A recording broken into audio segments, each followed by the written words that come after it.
Good morning, eighth grade. Day 2 of learning online. Today we're going to be doing lesson 62. Just remember that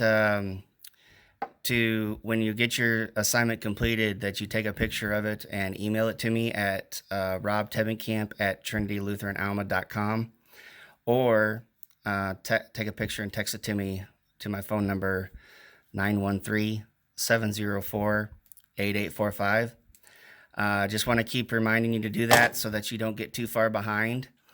I've only received 2 out of your class yesterday, so make sure you keep up on that, and so that we can continue on learning. So lesson 62, graphing solutions to inequalities on a number line, page 422.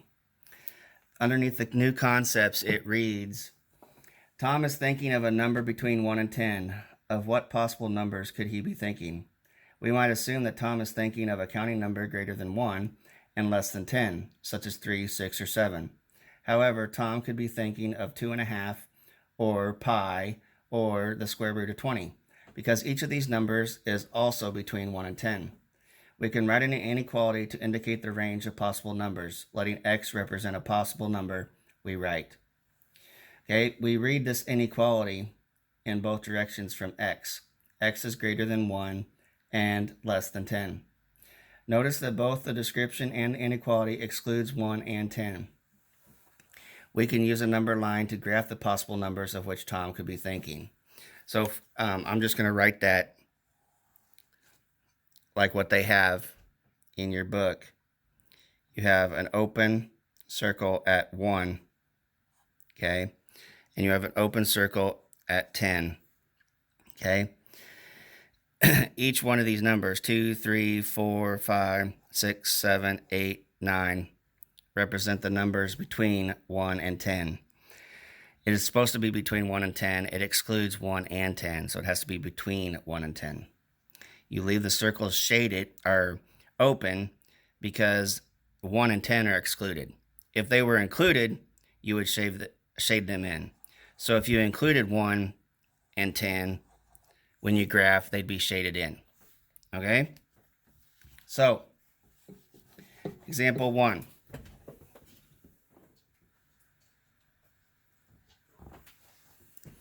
Christina is thinking of a number.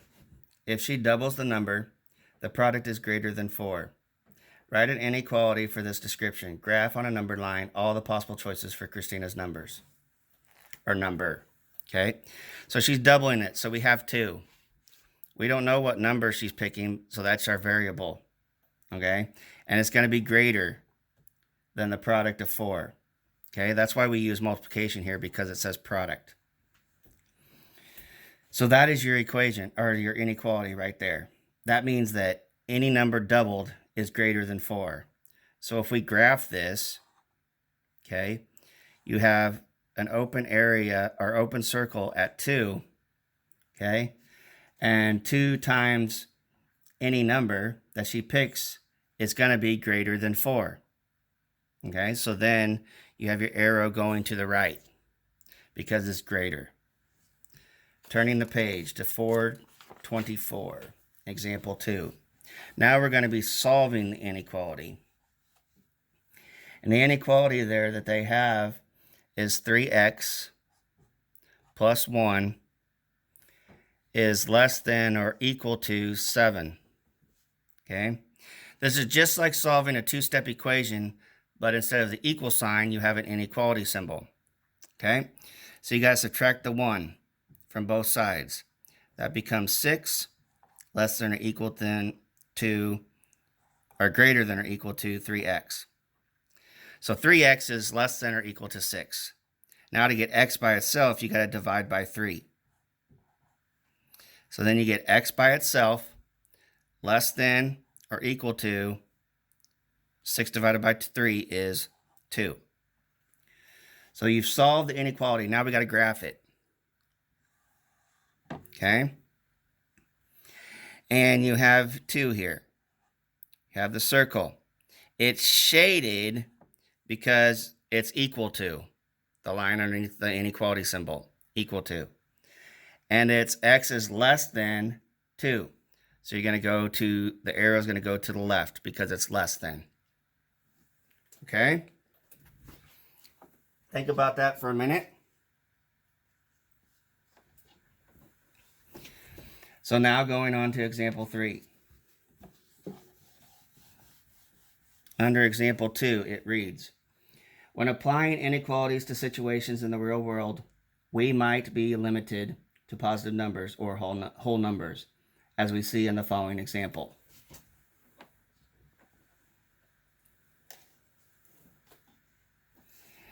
Vincent goes to the store with $20 to buy a notebook for $4. He notices that packages of notebook paper are on sale for $2.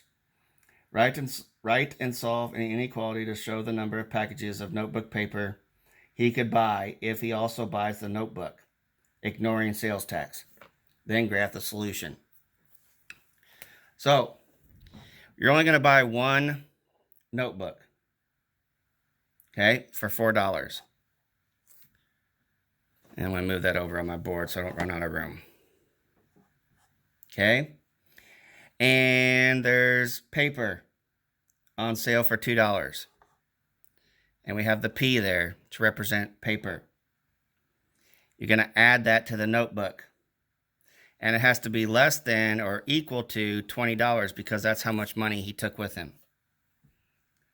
Okay? We want to solve this and we want to graph it. Subtract the 4. Okay, that's 16. Less than or equal to 2p. Divide by 2 to get p by itself. P is less than or equal to 8. Okay? That means that he can buy that many pieces of, or that many packages of paper. Okay? So we want to graph this. And we have 8. And it's equal to, so the circle is going to be shaded. And it's going to be less than, so the arrow is going to go to the left. Okay? Now, example 4.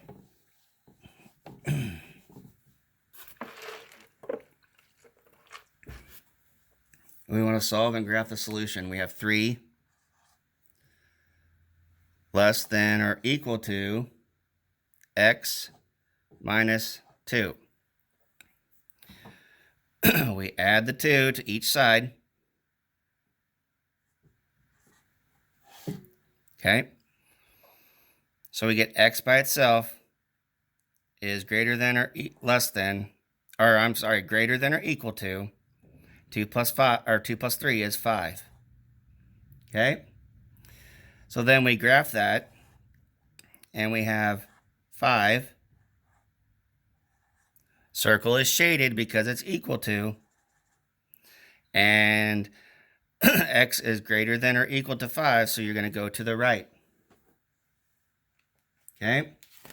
Now I'm going to do a couple more of these where we want to solve and graph, just so you get used to it. And we're going to do B. Okay, on page 426. We have B. So 4x greater than negative 12. To get x by itself, we divide by 4. So you have x greater than 12 divided by 4 is 3. It's a negative 3. Okay, to graph that, we have negative 3. We leave the circle open because it's not equal to, and you go to the right.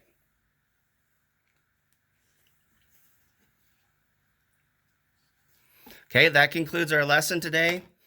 Just a reminder to stay on top of these assignments and get them turned in.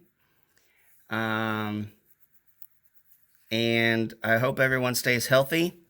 Just a reminder to take a picture of them and email them to me or text them to me. And your assignment is evens on lesson 62. Evens on lesson 62. And stay healthy, and I'll see you tomorrow.